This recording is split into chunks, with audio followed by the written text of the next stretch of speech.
由於錯數抽筋，先針對嘉義第二聯合七股、三股這兩個活動中心的啟用，加上將軍飛沙崙公園建設優先，感謝市府用心。進一步要求嘉義各中的通峽步道工程，希望連同道路設計更新一併施作，對此嘛得到市長認同。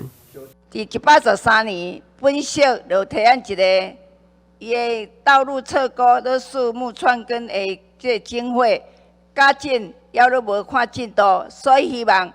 咱的施工問題一直在提醒，不要2次施工增加我們的經費。所以本社今仔重點就是除了通學步道，就是通學步道跟側溝一起做，側溝一起一併做。這會走得掉。對，市長對了啊，好，咱嘛請咱的工局長，你嘛講一下進度誒。好，現在這個案子是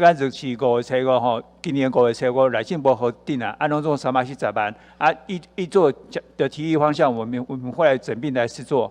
由於以嘉寶林景為口號，一直在大北門區擁有高度支持，會中持續爭取西港親子幼兒園推出2種規劃方案向市長請命，對此市長答應調向各縣市196坪主體區的用地目標來向中央爭取。台南新聞，阮子林英光採訪報道。